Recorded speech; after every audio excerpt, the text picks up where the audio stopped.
all those emotions bottled up. Now what's up? You can't communicate once.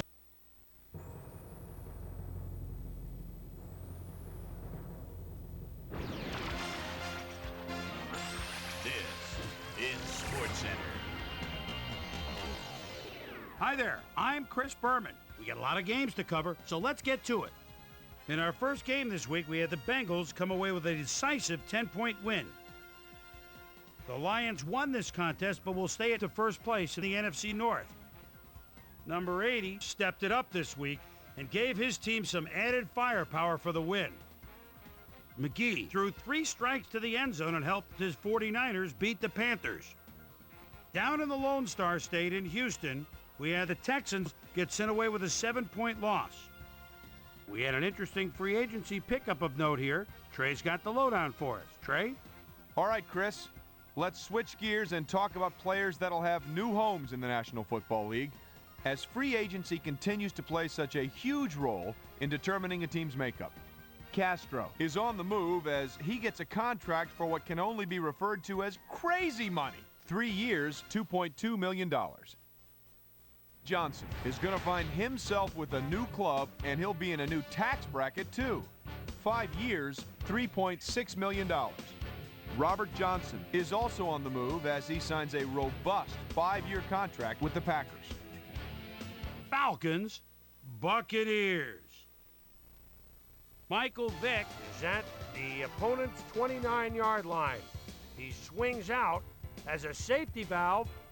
Look at him do this. The defense never saw him. Touchdown. The Falcons go on to win this by the final score of 24-12. Up in the HHH Metrodome, we had the Vikings lose by 6 points. In a long-standing NFC rivalry, we had the Redskins pick up their 11th win of the year. The Saints defense held their opponents to under 100 rushing yards in their win at Pro Player Stadium. Ravens won at home and finished their season by giving the crowd something to cheer about. The Broncos won this contest but will stay at the first place in the AFC West. Browns, Steelers. Marsh is in the backfield. The ball is at the 40-yard line, and the lead man throws a block, shakes off one tackle, bounces outside. Now it's a foot race. The 10, the 5, touchdown. The Steelers win this one by the final score of 20-14. Jerry Porter had a stellar game, but all said and done, his performance wasn't enough to lift his team to a victory. Up in the Pacific Northwest in Seattle, the city by the Sound, we had the Seahawks stroll away with a 14-point win. Rowe ran like a wild man and definitely helped his Titans beat the Bills. We had a big injury in this one, and Trey has the lowdown for us. Trey? All right, Boomer, thanks. In front of you, we've got the AFC Infirmary Report. And as you can see, they were hit hard this week. Harris will be on the sidelines for a while, so this defense will need to do some reshuffling in his absence. X-rays after the game revealed it is indeed a broken leg, so he'll likely be out for the rest of the season. In front of you, we've got the NFC list. And as you can see, they could form their own mash unit. Kennedy will be on the sidelines for a while, so this defense will need to do some reshuffling in his absence. It's a broken arm, and the doctors are saying he'll be out for the rest of the regular season. Now, on to even bigger news, as you may have already heard. Porter is a warrior out there, but even he won't be able to continue, and his absence will certainly be felt in the ground game. Now the big story of the day. Howell is going to be watching from the sidelines for a while, as his injury will deal a major blow to this team. So that'll do it for now.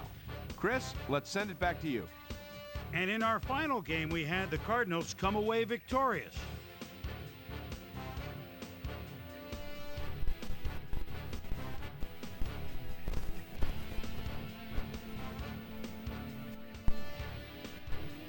And then there were 12, the playoffs, right around the corner, which means it's time for our regular season awards. But first, my primetime players.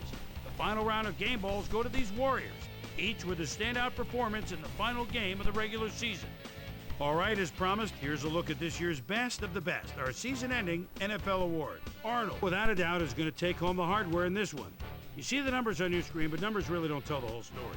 Leadership, work ethic, love of the game, that's what truly makes him stand out.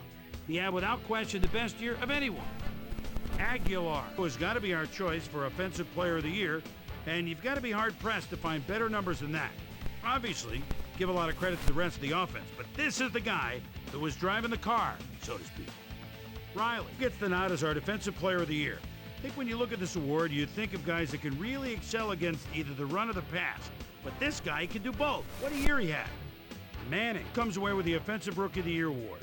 While being thrown into the starting running back position straight out of college, all right, it raised some questions, but he silenced everyone with nothing short of a remarkable season. Freeman was our Defensive Rookie of the Year. Hard to think of any young linebacker with better instincts for the football than he has. He wins it in a landslide. Nash ran away with the rushing title this year. Talk about a threat out of the backfield, my friends. Finesse, speed, a surprising amount of power, which he used to bowl over the few who actually managed to lay a finger on him. What a year. That'll do it, sports fans. I'm Chris Berman, and thanks so much for joining us here in the Bristol studios. We'll see you next week right here on ESPN, the worldwide leader in sports.